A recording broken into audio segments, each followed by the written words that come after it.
আমি আজকে কড়াইশুঁটির কচুরি করব।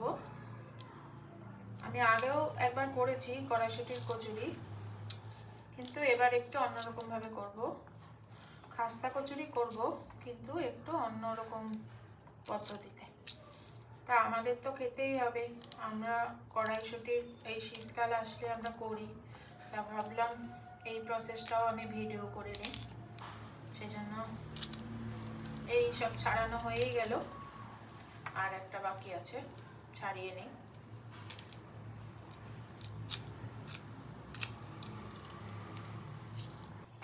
ছাড়ানো হয়ে গেল, এবারে এটাকে খুব ভালো করে ধুয়ে নিই।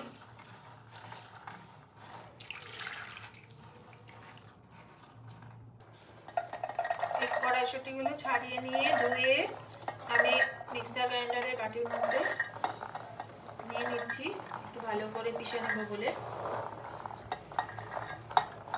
এরপরে আমি অল্প করে নুন দিয়ে দিলাম, সুগার বা চিনি দিয়ে দিলাম, আগেরটা সল্ট দিলাম। এরপরে জিঞ্জার বা আদা দেখো ছোট ছোট টুকরো করে দিয়ে দেবো, যাতে এর মধ্যে ভালো করে মিক্সচার গ্রাইন্ডারে ভালো করে মিক্সড হয় এবং পেস্ট হয়। আর বড় বড় করে দিলে তো ভালো করে পেস্ট হতে চায় না।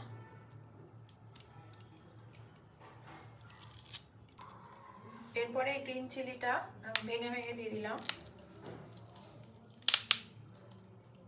এর মধ্যে একটুখানি বেশি ঝাল ঝাল মতন হলে ভালো লাগে খেতে, ওই জন্য আমি বেশি করে গ্রিন চিলিটা দিলাম। তো বাচ্চা থাকলে দেবে না, তোমরা অল্প দেবে।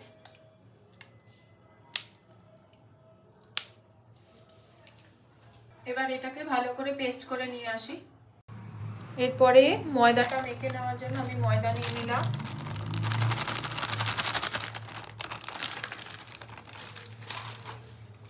আর খাস্তা কচুরি খাস্তা তো হতেই হবে, ওই জন্য আমি ঘি নিয়ে নিলাম।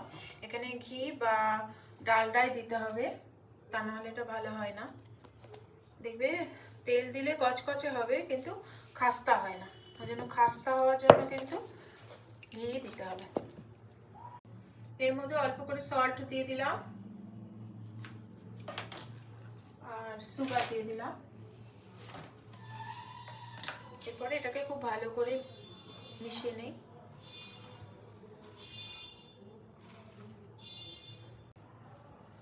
ঘি দিয়ে চিনি দিয়ে নুন দিয়ে খুব ভালো করে মেখে নিলাম। দেখো যে এরকম হচ্ছে, মুঠি করলে দলা পেকে যাচ্ছে, তার মানে এটা ঠিকঠাক হয়েছে, দেওয়া ময়ানটা দেওয়া ঠিক হয়েছে। এরপরে আমি জল দিয়ে খুব ভালো করে মেখে নেব।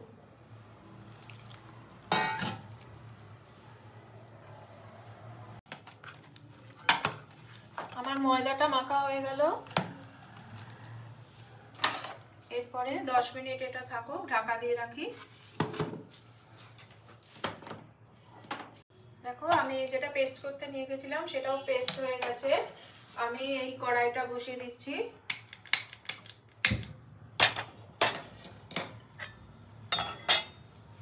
কড়াই বসিয়ে দিয়ে আমি দেখো মাস্টার্ড অয়েল এটা দিয়ে দিচ্ছি।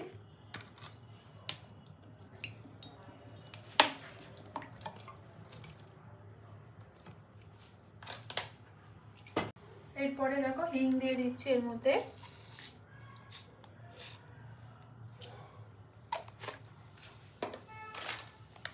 কালো জিরে বা কালঞ্জি এটা দিয়ে দিলাম।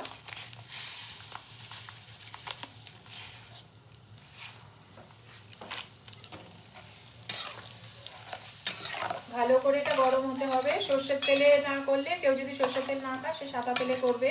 আর সর্ষের তেলে করলে এই যে সর্ষের তেলের যে ঝাঁজটা আছে সেটা যেন একদম উঠে যায়, তারপরেই ওই পেস্টটা দিতে হবে এর মধ্যে। তা উঠে যাক, এখনো বেরোচ্ছে সর্ষের তেলের ঝাঁজটা।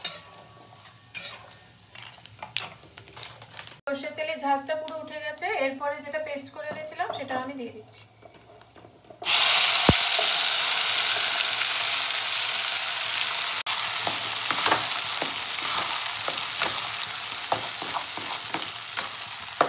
ভালো করে নেড়ে চেড়ে এটা ভাজা ভাজা করে নিতে হবে পেস্টটাকে।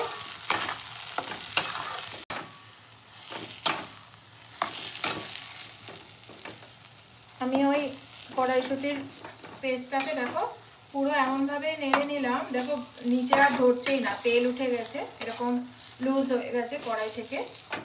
এবার হয়ে গেছে, এবার আমি এটাকে নামিয়ে নেব, গ্যাসটা বন্ধ করে দিলাম। এবার একটা বাটির মধ্যে তুলে নিচ্ছি, ঠান্ডা হওয়া অবধি ওয়েট করব। আমার 10 মিনিট হয়ে গেছে, দেখি কিরকম হলো। আর একবার মেখে নিই ভালো করে, স্মুথ করে।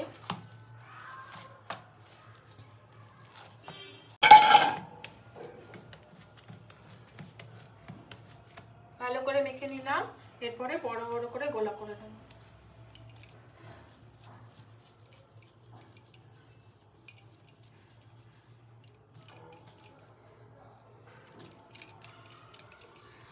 আমি বড় বড় করে গোলা করে নিলাম।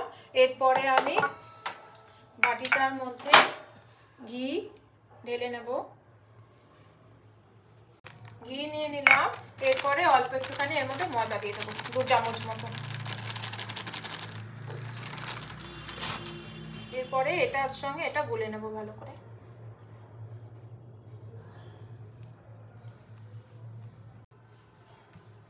এবার এই গোলাটাকে ভালো করে বেলে নিচ্ছি সুন্দর করে।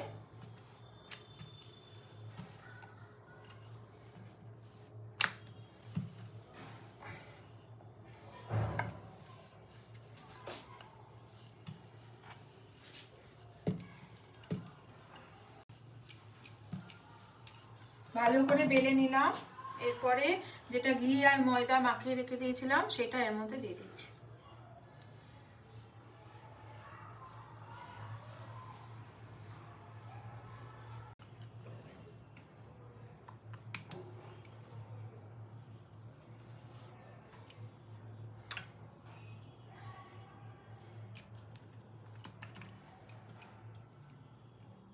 এরপরে এরকম করে গুটিয়ে নিতে হবে।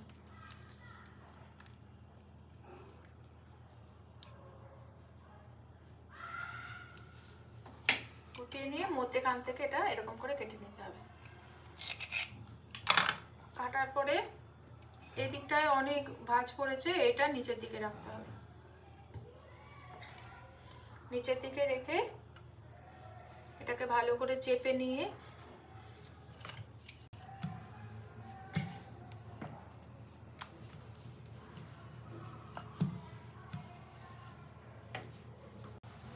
এর থেকে বেশি বড় করব না। এরপরে এই বাটিটা নিয়ে নিলাম, নিয়ে এবার যে পুরটা করে রেখে দিয়েছি সেই পুরটা এর মধ্যে দিয়ে দেবো।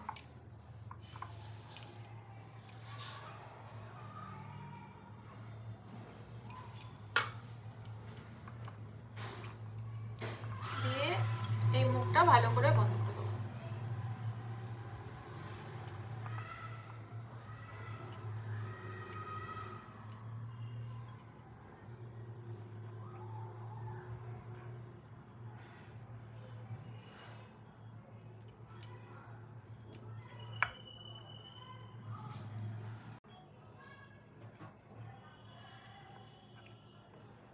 এটাকে ভালো করে এরকম করে মুড়ে দিতে হবে।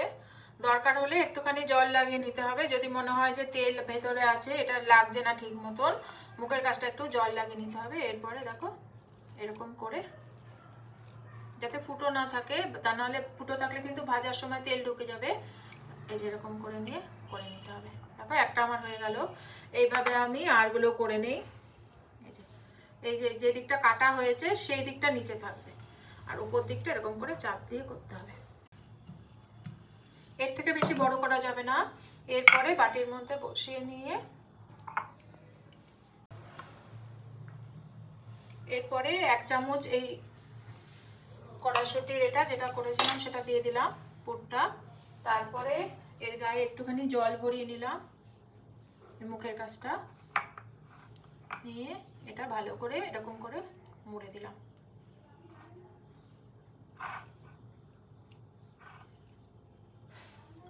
দেখো আগেরটার মধ্যে আমি জল লাগাইনি, তো একটু খুলে খুলে যাচ্ছিল, ওই জন্য আমি এর মধ্যে একটু জল লাগিয়ে নিলাম।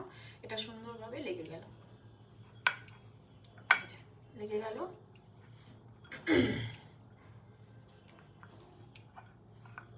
দেখো দেখো পেছন দিকটা, এই যে ভাজলে এই লেয়ারগুলো খুব সুন্দরভাবে দেখা যাবে। এরপরে আমি আরও সবগুলো করে নিচ্ছি। আমি এই কটা দেখো খুব সুন্দর করে গোলা করে ওর মধ্যে ভরে নিলাম পুরটা। এরপরে আমি ভাজার জন্য কড়াইটা বসিয়ে নিলাম।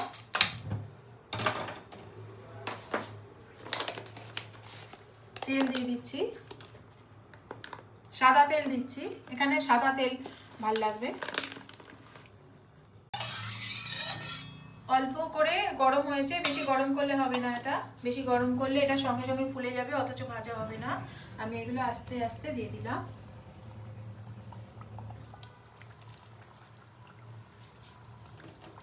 আপাতত তিনটেই থাকুক, এটা ভাজার পরে আর একটু ফুলে যাবে, তখন আবার কড়াইয়ের মধ্যে ধরবে না, ওই জন্য এটাই হোক। আমি গ্যাসের আঁচটা আস্তে করে দিয়ে দিয়েছি, তাও দেখো আস্তে আস্তে হচ্ছে।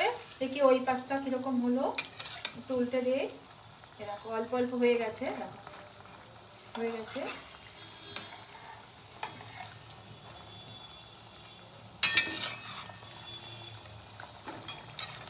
এরপরে ওই আর একটা দিকেও হয়ে যাক, তারপরে আমি তুলে নেবো।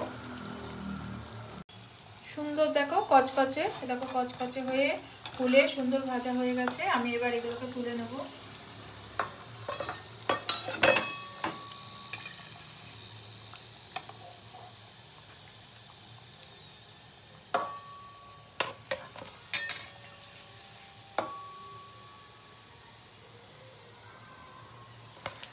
এবার বাদ বাকি যেটা রয়েছে সেটাও দিয়ে দিই।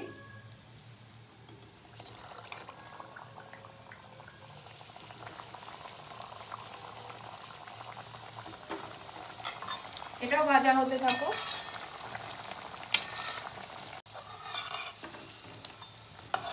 সেকেন্ড টাইম যেটা ভাজা শুরু করে দিয়েছিলাম সেটাও দেখো ভাজা হয়ে গেছে। এরপরে এটাও আমি তুলে নিই।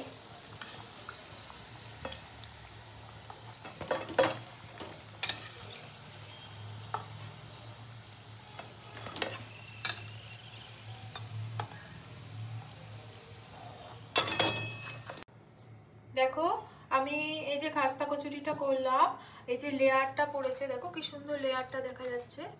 আমি এমনি খাস্তা কচুরি করেও দেখেছি, যখন লেয়ারওয়ালা খাস্তা কচুরি হয় তখন সেটা খেতে বেশি সুন্দর হয়, বেশি খাস্তা মনে হয়।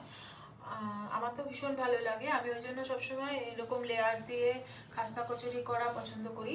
তা কীরকম লাগলো তোমরা অবশ্যই জানাবে, তোমাদের ভালো লাগলে তোমরা অবশ্যই চেষ্টা করবে এরকম করে করার, দেখবে একবার কীরকম লাগে। ভালো লাগলে তো তোমরা করে খাবে। আর আমাকে সাবস্ক্রাইব করার জন্য, বেশি বেশি করে দেখার জন্য এবং আমাকে সমর্থন করার জন্য, সাপোর্ট করার জন্য অনেক থ্যাংক ইউ। তোমরা ভালো থাকবে। পরের এপিসোডে আবার আর একটা রেসিপি নিয়ে আমি আবার ফিরে আসবো। বাই।